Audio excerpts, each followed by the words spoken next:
On this Christmas week, I can't think of a better gift than an episode of the NFC West Huddle, and so we're here with all the experts from around the best division in football.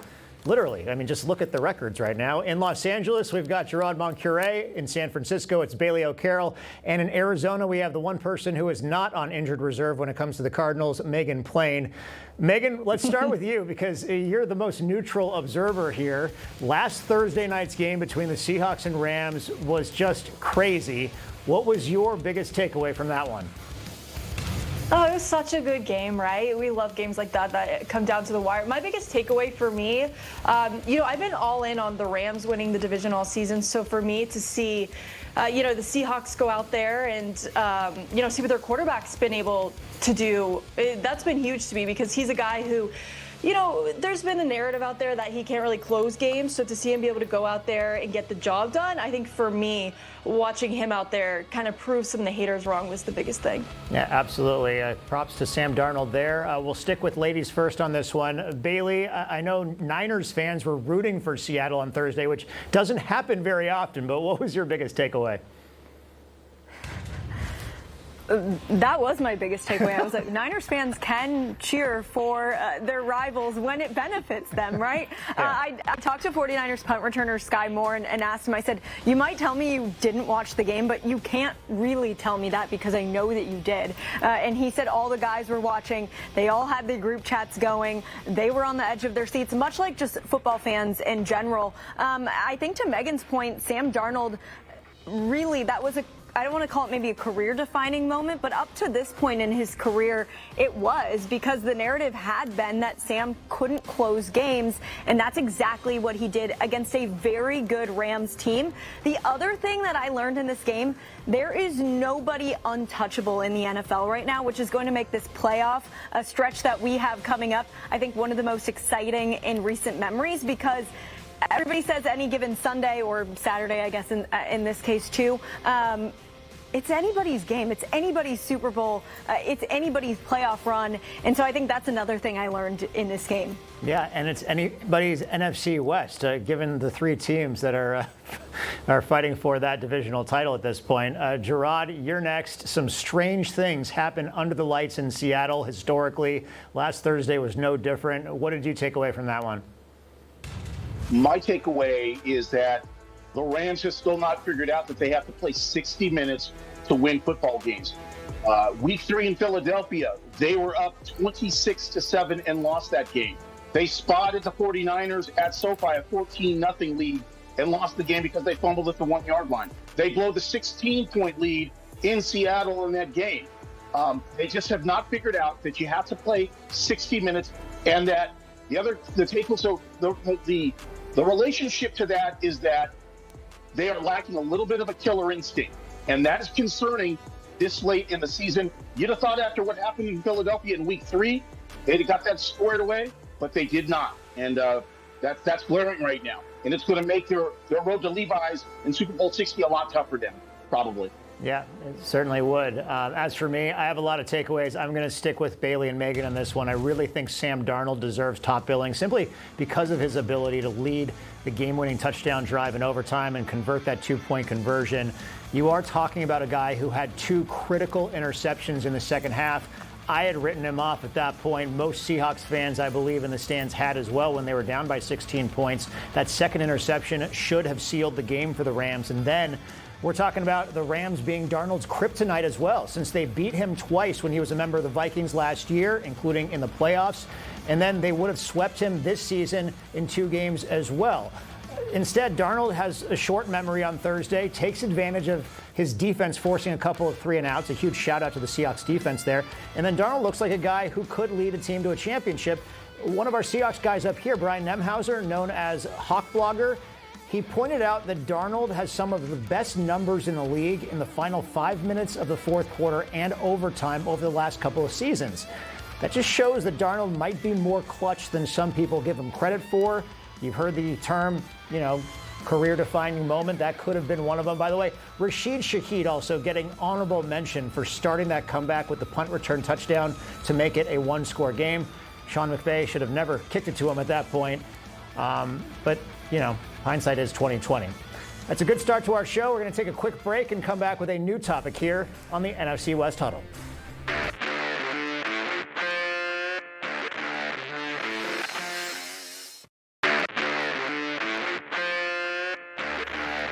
Okay, time for our next topic, one I've asked before, but I'll ask it again. Who will win this division? And I'm going to go first because I'm going to beg all of you to continue to say a team other than the Seattle Seahawks, because I have enjoyed being on this island since the middle of May. And don't get me wrong, I think the Niners, the Rams, and the Seahawks have been better than I initially expected this season, and it is a big deal that all three of these teams have already clinched playoff spots. Kind of a testament to the strength of this division. And frankly, I think it could go a number of ways. The Rams are dangerous. The Niners looked unstoppable against the Colts this week. But I think this is the year the Seahawks get over the hump. They did it with the Rams on Thursday. If it comes down to the Niners in Week 18, how many times have we seen it come down to Seattle and San Francisco over the years? And Kyle Shanahan's had the advantage for the majority of the last decade. But this is why they hired Mike Macdonald, to build a defense that was capable of stopping a Shanahan offense. The Seahawks have won 5 straight games. I think they make it 6 this week at Carolina. And I think with all the stakes for the top seed in the NFC, even though it's down in Santa Clara, they come through in Week 18 to finish 14-3 and win this division. Gerard, you're next. You going with the Rams, or are you going to surprise us here? Well, I'm going to say anyone can. And, we're down to 2 games left. So I think I have to look, and in all honesty, you have to say the 49ers are in the driver's seat. If I were the Rams, I'd rather be in the 49ers position than the Rams position right now.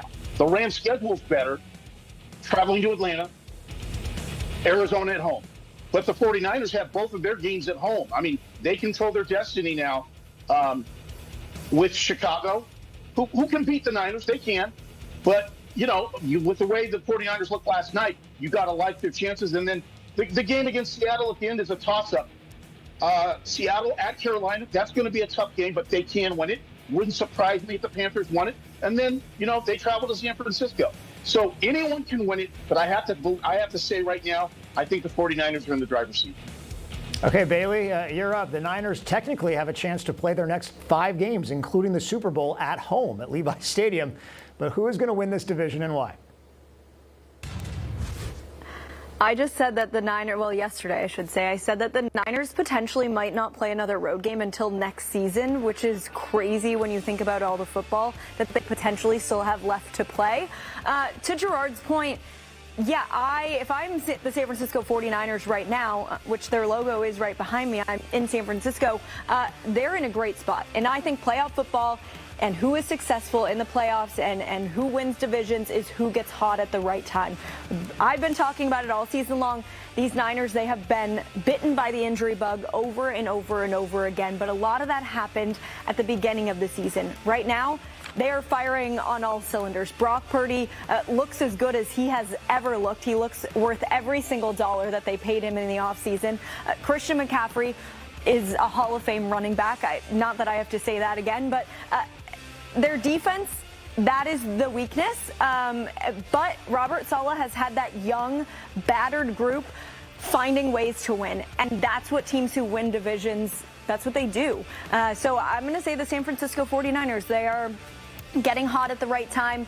They have the pieces in place, and they have just the mentality in that locker room is they lose an all-pro linebacker like Fred Warner, they lose a Nick Bosa, but you can't even really tell because that next man up mentality, which we hear over and over and over again in the NFL, they are taking it on like no team I've really seen take on before.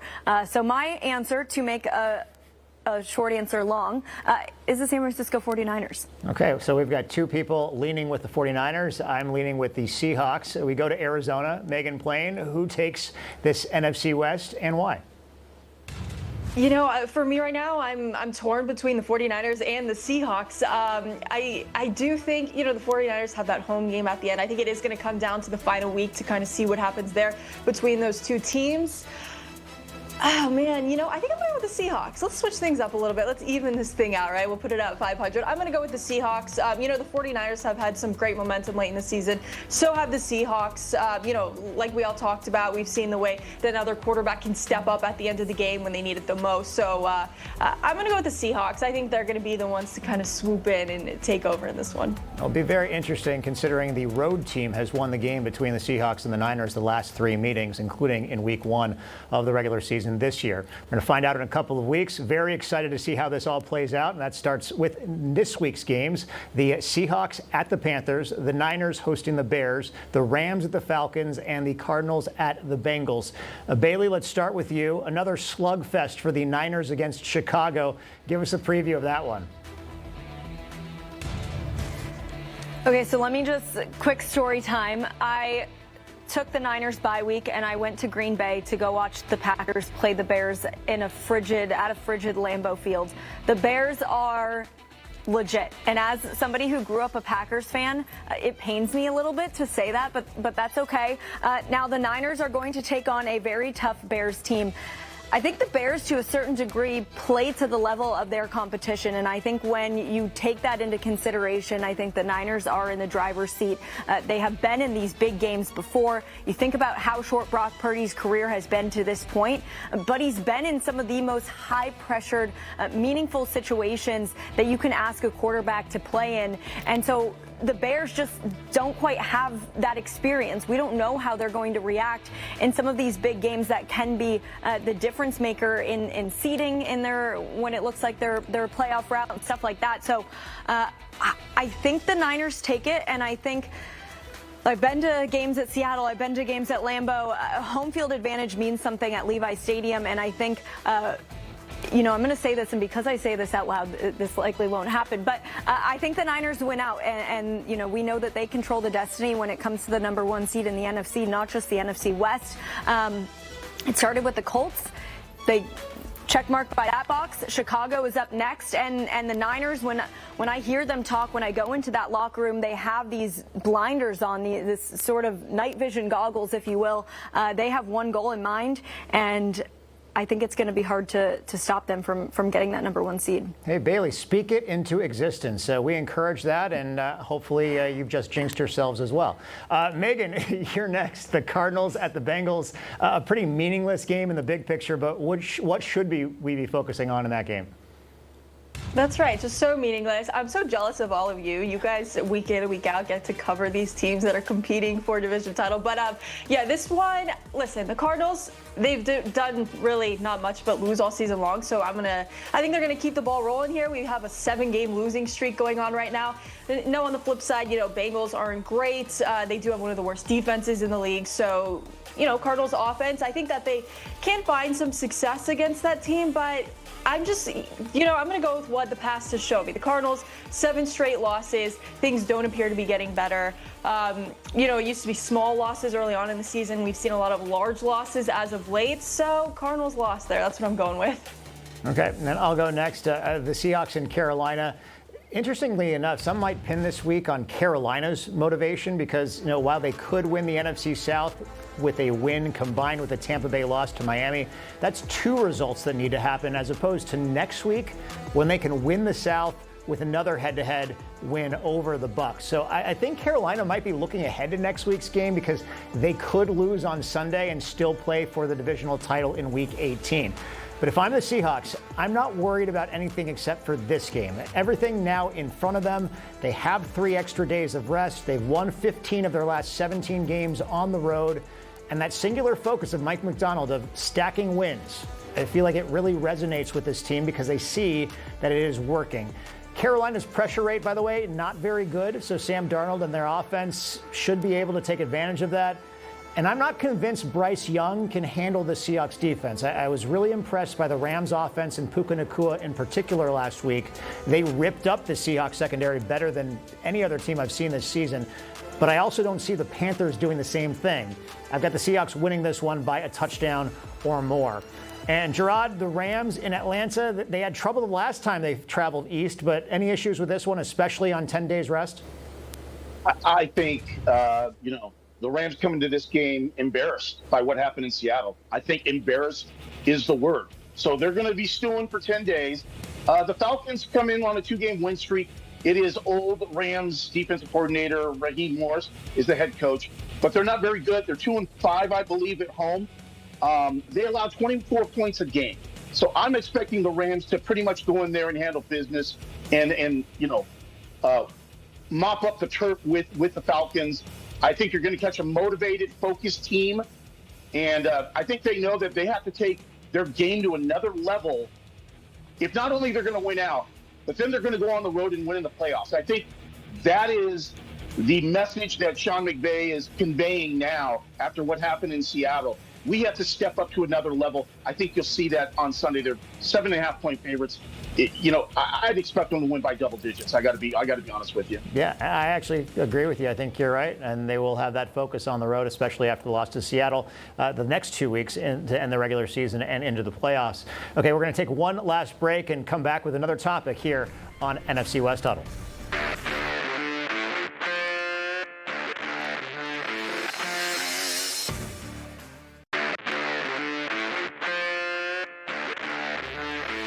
Okay, next topic. What position group on your team has exceeded your expectations this season and why? Gerard gets to go first this time. Gerard, what position group are you going with? It's got to be the defensive backfield. 15 interceptions this year. They are number 7 against the pass in the National Football League. Last year, they were 22nd. Cam Curl, Cam Kitchens, Quentin Lake, who's going to be coming off the IR pretty soon, Kobe Durant, Darius Williams. They've been fabulous. They were the weak link last year, and they are the reason that this team has been in the position it's been in, where everyone's been talking about them as arguably the best team in the entire league, because that defensive backfield has stepped up so much this year. Last year, you could see the front four, the young guys coming. They were on their way, but the defensive backfield was definitely the weak point. This year, they're not the weak point anymore. Your defense all has to work together, all 11 guys, but the defensive backfield this year is definitely holding their own, and that's why the Rams are where they are on the defensive side of the ball, the DBs. Okay, shout out to the Rams DBs. Bailey, you're next. What position group on the Niners has exceeded your expectations this season? First, I was going to say special teams because they're just the numbers. You can't argue with the numbers, how improved they are on special teams. But when you look at the roster, the names on the roster, I think it's the defense. This defense has really just been obliterated by injuries left and right. It's come down to multiple times where I'm like, there is nobody else left on the depth chart at that position other than the guy that's in there right now, namely the linebacker position. When you lose somebody like an all-pro, like Fred Warner, the quarterback of that defense. So I credit Robert Saleh, the defensive coordinator, who got welcomed back to San Francisco after a brief stint as the Jets head coach last season. Robert Saleh has done nothing short of an incredible job with that 49ers defense, taking young guys, a lot of rookies, and a lot of just sort of, I hesitate to use the word misfit, but a lot of misfit pieces, and somehow making them work together to hold teams when they need to, get big interceptions when they need to, like they did against the Colts to end that game, put the exclamation point on a win for them in Indianapolis. So I got to give it to the 49ers defense and Robert Saleh. I would be remiss not to. Yeah, and we're kind of sad that he's back in San Francisco after his time with the Jets. He did a great job this season with this defense, and he has so far this year and going forward. Megan, what position group has impressed you the most this year in Arizona? Well, they've all been, they haven't been, much to write home about. But I'll go with the running back simply because, we saw the Cardinals lose, James Conner, next man up after that, right? Bam Knight was someone who, when a bunch of their running backs they relied on went down, started to really show out for the team. Then, of course, he gets injured. And then, of course, this last week, Michael Carter steps up. He had a decent showing. So I'm going to go with the running back group just because you continue to see these guys go down week after week. But every guy that's stepped up has had his moment to shine in what has been a, pretty lackluster season. So I'll go with that group. Okay, and as for the Seahawks, I think the knee-jerk reaction would be the offensive line. Maybe I should say just offensive line because Sam Darnold has only been sacked 22 times in 15 games this season. That's remarkable because we haven't seen numbers like that in forever. Last year, Seattle allowed 54 sacks. So that improvement is ridiculous. Kudos to the offensive line. I'm also going to give it to the receivers and tight ends, though, because the narrative all offseason was that the Seahawks had no targets to throw to, no more DK Metcalf, no more Tyler Lockett. By the way, Steelers, no more DK Metcalf for the rest of the regular season anyway. Jackson Smith and Jigba, supposed to be the top receiver. Well, that's exactly what he's been. I mean, 104 catches sets the single-season franchise record in Seattle. And the other guys have complimented JSN pretty well. A.J. Barner, 47 catches. Who saw that from a fantasy perspective before this season started? Cooper Kupp still has more than 500 yards receiving as well. And Rashid Shaheed has become a welcome addition to that receiving core as well. So a shout out to the receiving core. No one expected you guys to do anything, and you absolutely have. Finally, we've got about 20 seconds, 30 seconds each here, and I'm going to switch it up because Pro Bowl selections came out earlier today. I want you guys to give me the biggest Pro Bowl snubs on your team. If you can come up with the biggest Pro Bowl snubs on your team. Gerard, I know there are a number of Rams worthy of Pro Bowl selections. Who did not get the Pro Bowl selection that deserved it? I think it's got to be Davante Adams. I mean, all the guy is caught touchdown passes from Matthew Stafford. As a member of the Rams, I think it was pretty obvious how much the Rams missed him on Thursday night when they lost that game. To me, we lost Cooper Kupp to you guys, or it was Sean McVay's decision, but Davante Adams has slid in, and the Rams haven't missed a beat. So to me, it's got to be Davante Adams. Okay, and let's go to Bailey next. Bailey, who in San Francisco deserves a Pro Bowl bid that got snubbed? So I was going to say the fullback Kyle Juszczyk because he just does so much away from the ball that impact. I mean, I really think you look at George Kittle's production, you look at Christian McCaffrey's production. So much of that is because of Kyle Juszczyk and Trent Williams, but both of them are in the Pro Bowl. So their kicker Eddie Pinheiro, he has been perfect minus one field goal against the Colts that was a 64-yarder, so it was a big ask for Kyle Shanahan to have Eddie Pinheiro go out and kick that. But I mean, he's been as close to perfect as you can ask a kicker to be. And as we know, as they get later into the season, a lot of pressure gets put on those kickers. You want somebody who you can trust. Niners fans have had kickers who they don't trust in the past, so I'm going to give it to Pinheiro. And Megan, we got 10 seconds. Who you got? I'm going to go Josh Sweat. He's got 11 sacks. He was named an alternate, so that's something, but obviously he didn't make the main selection there. His 11 sacks has him like 9th best in the league right now. So I think it was a snub on Josh Sweat's part. Okay, and I'm going Jason Myers, Byron Murphy, and Ernest Jones IV. That's going to do it for us on this week's Huddle.